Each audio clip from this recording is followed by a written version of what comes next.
Hi, this is Carin Zissis with ASCOA Online. Welcome back to Latin America in Focus. Late last year, a certain policy paper was the talk of the foreign policy world. This explosive 33-page document was quietly released. Many people were struck by it. You were struck. I was struck by the fact that it barely discusses our traditional adversary. It's way more MAGA than Pax Americana. What was this document that caused such a stir in our wonky international affairs circles? If you guess the Trump administration's national security strategy, then bingo, you hit the mark. And for those of us focused on Latin America, it drew particular attention for its revitalized focus on the hemisphere. In what many are calling the Trump corollary to the Monroe Doctrine, the paper seeks to limit outside powers, notably China, from exercising influence in the hemisphere. So it's a funny coincidence that just a few days later, Beijing released its own white paper. This one focused just on Latin America. It was only the third time China had done so, and it was the first one it had released in almost a decade. Then, as if this great power competition wasn't already casting enough of a shadow over the Americas, the new year rolled around, and with it, a January 3rd event that upended the hemispheric chessboard. The United States Armed Forces conducted an extraordinary military operation in the capital of Venezuela. And, let me just say this. What is our goal going in? We had in our hemisphere a regime operated by an indicted narco-trafficker that became a base of operation for virtually every competitor, adversary, and enemy in the world.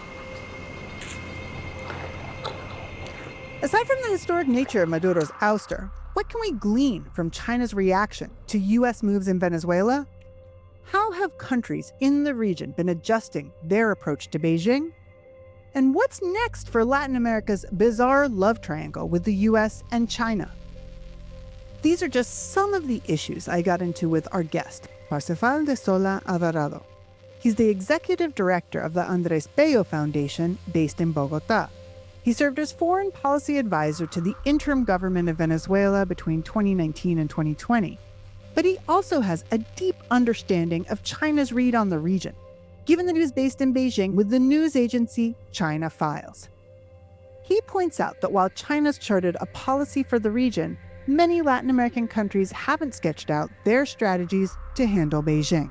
My recommendation whenever I talk to everyone is like, you should, within your foreign ministry, set up an office explicitly to formulate China policy. It's not possible that after the United States, the other world power that has the most influence in our countries, economically, politically, nowadays even socially, and we are completely unprepared. Thank you for joining us. Don't forget to subscribe to and share Latin America in Focus on Apple, Spotify, or your podcast platform of choice.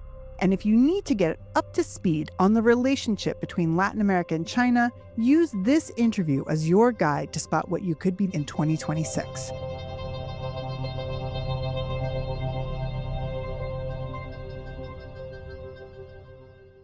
You're listening to Latin America in Focus. Latinoamérica en Foco. América Latina em Foco. A podcast by America Society, Council of the Americas on politics, economics, and culture in the region. Thank you so much for being with me today, Parsifal. It is really a pleasure to have you. You have some incredible experience under your belt, having at one point been based in China. So I'm really interested in hearing how you view some of the relationships we're going to discuss today. And I want to thank you for being on the podcast with us. Hello, Carin. Happy to be here. Thanks for the invitation.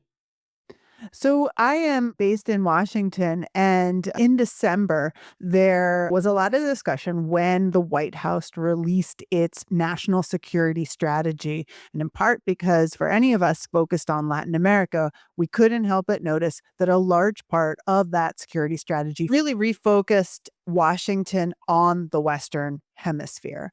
What got a little bit less attention was that just a few days later, Beijing released its own policy paper on Latin America and the Caribbean. And this is notable because it was the first time that China had released a strategy paper on the region since 2016. So the timing was key. What are some of the main ideas and areas that Beijing proposes for relations with the region in this new paper that it released in December? So to your remarks, it wasn't only Washington. Everyone was paying attention to Good. that So it's not just it's national not strategy. my No, Washington tunnel vision. no, trust me, it made the rounds across Latin America as well, as I'm sure it did in Beijing as well. So this white paper that you rightly pointed out, this third one, first one was actually 2008, so second one 2016, and this is the third one.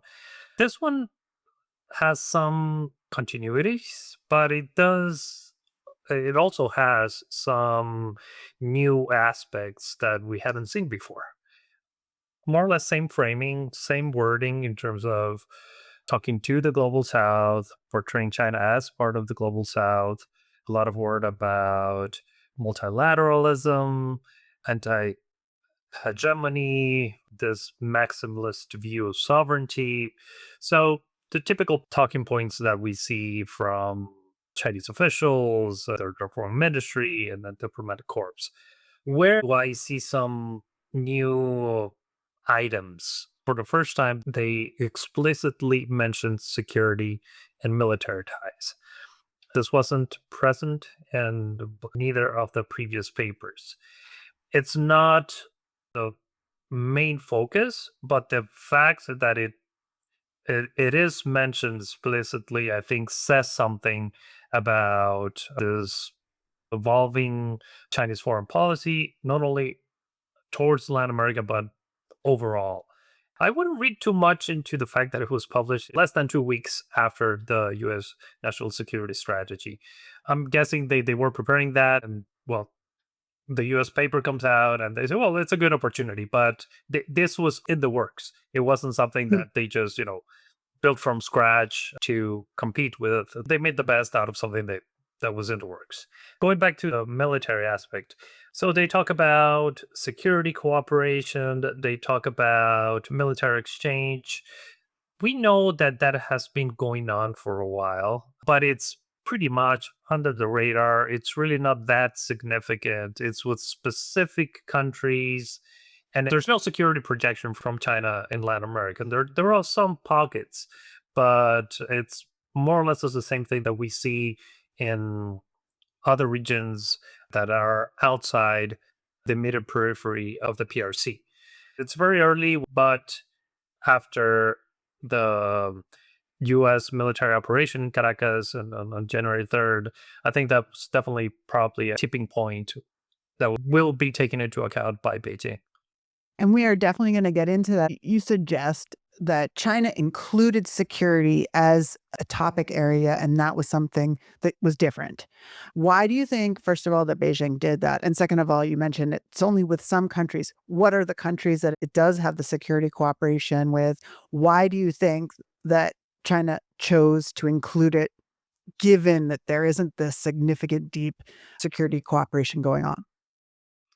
I think this is just signaling, not so much to the US. There's a clear signal to Latin American countries that China is open to this kind of engagement. So Venezuela definitely stands out. We know this is well documented of training for military officials, and also some training grounds in Venezuela and in China where Chinese officials or military servicemen have participated. But even in that case, yeah, they're very, very insignificant. So the kinds of engagements that we've seen have been more about maritime lanes. There's no military presence in Latin America. You have this gray area with the base in Argentina, with a deep space facility in Neuquén.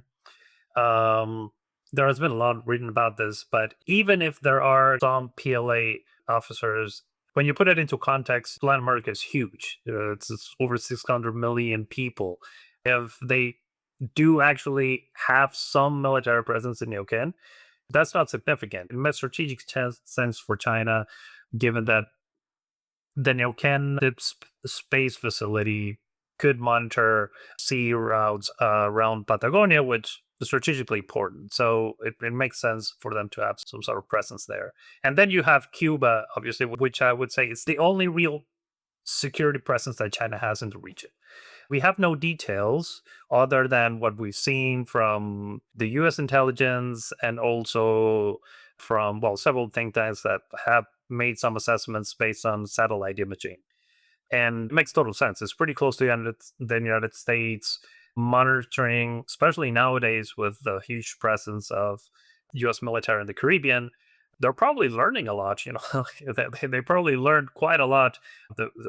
All the preparations for the military action in Caracas, second semester of last year. And you've written about this. We have seen incredibly dramatic events unfold in the hemisphere, and notably Washington's January 3rd attack on Caracas and the capture of Nicolás Maduro. You noted that Beijing used some notably critical language about the move, calling it shameless and criticizing U.S. actions. And yet, China stopped there. It didn't step in to do something, to take some sort of action to defend Maduro. And in spite of some of these security cooperation you're talking about, there wasn't some sort of security role that it played. What do you make of China's reaction to what happened in Caracas on January 3rd? So the first thing I would say is that reading Beijing's actions as failing to support Maduro, I think misrepresents the way China operates in Latin America and around the global south in general terms. Why do I say this? Well, first thing is that Chinese foreign policy in Latin America includes the factor of the United States.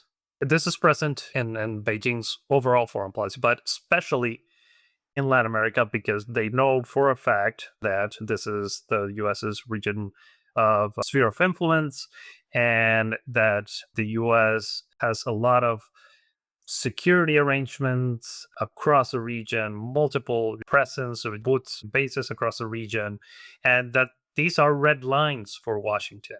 And that is always taken into account. Beijing has enough problems with the United States to add one more where there's not really much they can get out of this other than, ruffling feathers in Washington. And then you have the Latin American countries themselves. Not all of them, but I would say most Latin American countries are okay with having a close security arrangement or with the United States. It's definitely the case of Colombia, but countries in Central America as well. And they wouldn't want to jeopardize those kinds of ties with the United States by getting close to Beijing in a area where they know will pose a threat from Washington's perspective. We've talked about how China has crafted its strategy towards Latin America over the years. And for a long period of time, China had a strategic relationship with Venezuela. Now that relationship is going to change as a result of the actions that happened on January 3rd. What do you think China learned from its relationship with Caracas? What did it learn not only about Venezuela, but also how would it apply what it learned from Venezuela to its policy towards Latin America overall? To understand the Venezuelan case, I'll try to summarize this. We have to take a look back at how this whole relationship, a deep, strong relationship, came into being, which was during the time of Hugo Chavez in the 2000s.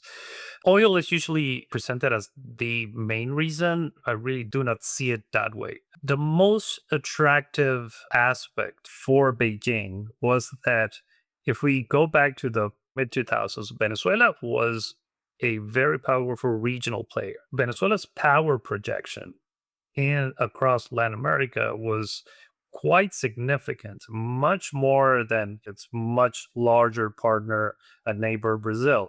The political influence, the economic influence, the oil barrel was over $100 a barrel. Venezuela was sponsoring not only political campaigns, it was trying to build regional blocs that excluded Washington. And I don't blame Beijing for reading too much into that and seeing the potential for Venezuela to lead a new era in not so much in Latin America, in South America, with an area of influence that excluded Washington. Obviously, if you're sitting in Beijing, that is hugely interesting because you have a close partner that is, going out with a megaphone across capitals in Latin America, promoting Chinese interests and closer relations with China. And it actually seemed at the time that Chavez would be successful in building this bloc that it's not so much it's anti-Americanism. It puts the US outside of this bloc. It just opens a lot of space for China and not having to compete with the United States. And oil was obviously an important part of the equation, but it wasn't really, for a lot of reasons. Venezuela's crude is very heavy. It requires specific refineries that they had to build. The oil industry itself, it wasn't a silver bullet. Fast forward to 2025, 2026. That Venezuela that China had an interest in disappeared a long time ago. We're talking about over a decade ago. I wasn't in Zhongnanhai with Xi Jinping, but you look at their actions they took. Most of the personnel of the Chinese companies left. A lot of Chinese companies left. Caracas was supposed to be the regional headquarters of Huawei back in 2010, 2011. Huawei left a minuscule representation in Caracas. The oil sector, all these joint ventures, CNPC, China National Petroleum Corporation, has 5 joint ventures in Caracas, so 5 oil sites. Only one is producing, and it's around 120,000, 130,000 barrels per day. All the others just simply collapsed because of lack of investment, lack of maintenance, just one more representation of Venezuela's oil sector. There's over $60+ billion that China lent Venezuela that was supposed to go to oil infrastructure, general infrastructure, expanding Venezuela's oil and gas outputs. The complete opposite happened. That didn't go unnoticed by Beijing. They were getting pretty upset, basically summoning Venezuelan delegations to Beijing to explain what had happened with all that money.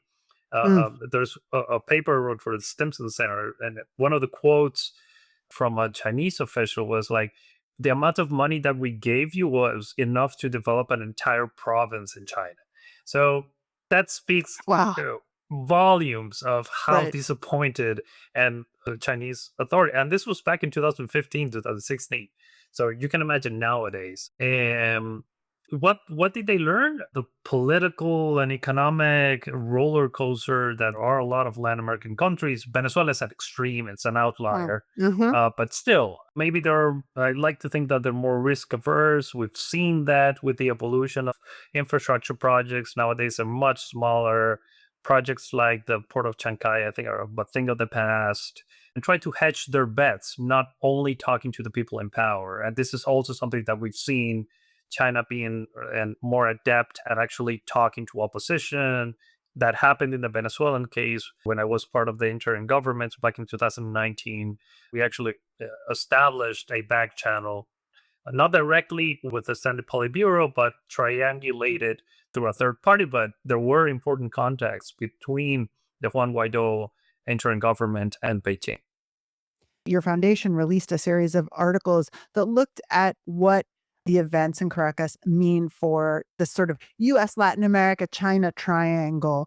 And you talked about the fact that there was a sort of an immediate reaction that potentially Washington's actions had blown up the Chinese relationship with Latin America. It's dynamited it.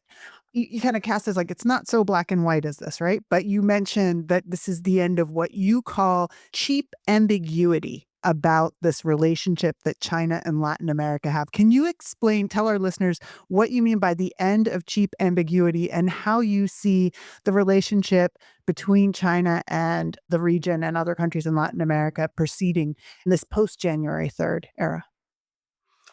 What do I mean by this term, cheap ambiguity? In their engagements with both China and the United States, up until the first Trump administration where things started to change in Washington, its approach towards Latin America, which were continued under Biden, to be honest. It was, you could still engage pretty closely with China at a political level without having any problems with Washington.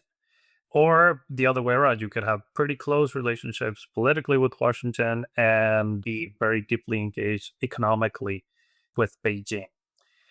After January 3rd, that scenario has completely changed. I think the precedent it sets is that Washington is not bluffing about its use of force. And when I say force, I don't mean specifically militarily. I mean actually using economic coercion and pressure to defend or project its interests across the region. So red lines from Washington are much more clearer today than they were in December 2025. So I think there's going to be a reshuffle of sorts in the way a lot of countries engage with both sides. Obviously, there are some areas where there are gray areas like tech, telecommunications, where it's going to be more difficult for each of the parties to gauge, Washington's position. How does a country like Argentina fit into this model? President Milei is clearly an outspoken ally of the Trump administration, but just a few days ago in Davos, he was praising trade ties with China. I would say there are areas right now where it's much clearer where there's no problem in engaging with China. The case of Argentina perfectly exemplifies this. Javier Milei is very close with President Trump, pretty much aligned ideologically, aligned in worldview, in economic policy, in the use of force. Milei has been in power for a little bit or over a year. What has happened to China ties in this time? They've actually increased their economic presence in Argentina.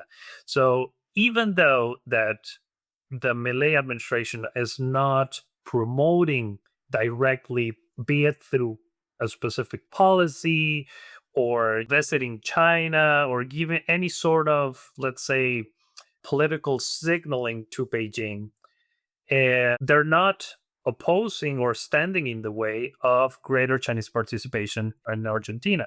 And there were just a couple of days ago a new announcement of new investments in the northern provinces of Argentina, in Jujuy and in Salta. One project was around $120 million, another one around 150. There are important Chinese companies participating in open tenders for restructuring the electricity grid. And Milei is opening up Argentina's mining industry, which hasn't been developed. The Chinese are the first ones there. So, again, politically, China is off the table. But, they're still open for business. And actually, Milei's economic reforms have actually benefited. It was much more difficult, not for Chinese, but for any foreign company to operate in Argentina because of currency controls. So it's actually easier for them to operate nowadays. To focus in a little bit more on a couple of other countries, I want to ask you, Colombian President Gustavo Petro is heading to Washington soon and in a few days to meet with Trump. And this is a relationship that we could safely say has been filled with a lot of tensions. And last year, Petro signed on to China's Belt and Road Initiative.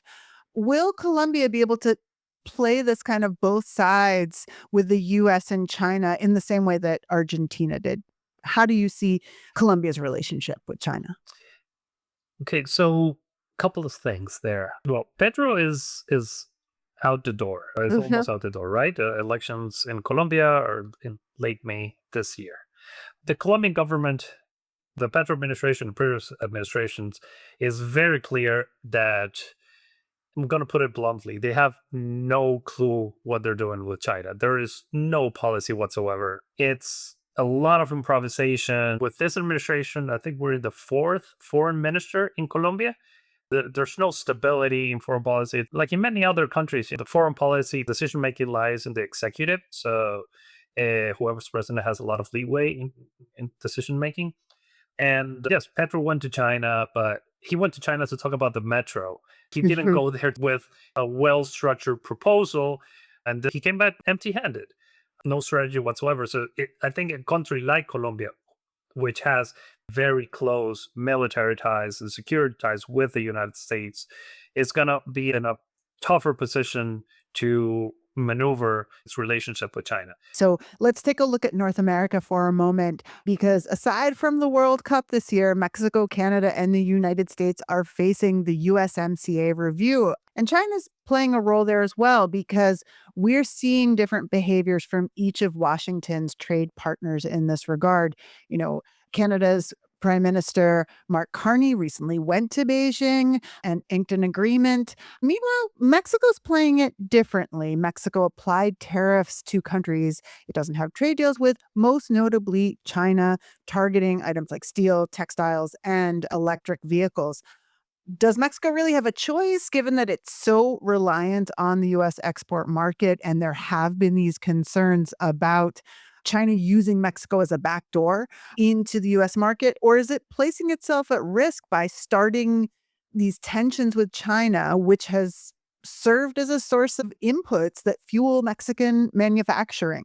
How do you view Mexico's approach? No, well, definitely Mexico in economic terms doesn't have much wiggle room. The U.S. has, especially with the Trump administration, a lot of levers it can use to pressure Mexico. And we've seen, for all the rhetoric coming from the Sheinbaum administration, that, as you mentioned, they've been pretty compliant with U.S. demands. That being said, we will have to see, because, well, Mexico has a very strong industrial base. And I frankly don't see negotiations for the North American Free Trade Agreement coming soon, how they can basically fill all those loopholes that exist that China takes advantage of to get access to the North American market. And Chinese companies are pretty savvy. There's a lot of ways that they can use these loopholes to stick on the whatever product a made in Mexico a stamp, when actually it's just been assembled in Mexico, but most of the parts come from China.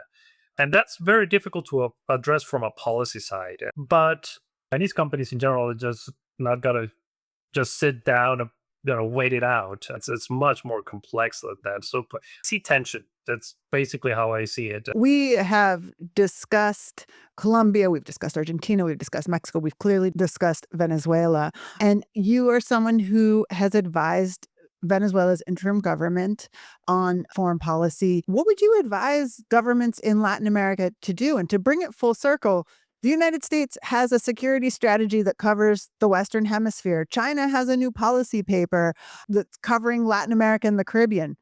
Does the region, or do countries in the region, have their own strategy documents? How can governments in the region prepare themselves? How can they have a strategic approach to the Chinese relations? So I'll tell you how I approach decision makers or members of governments across the region when I engage with them. I present these slides where I put on the top front a bunch of photographs from U.S. personalities, from the media, government, private sector, and I do the same on the second line on the Chinese side. So, and I ask them, whose name do you know? No one knows those are the people, and even a picture of Hu Jintao, the foreign president of China. No one knows. It's a rarity when someone actually knows something about China.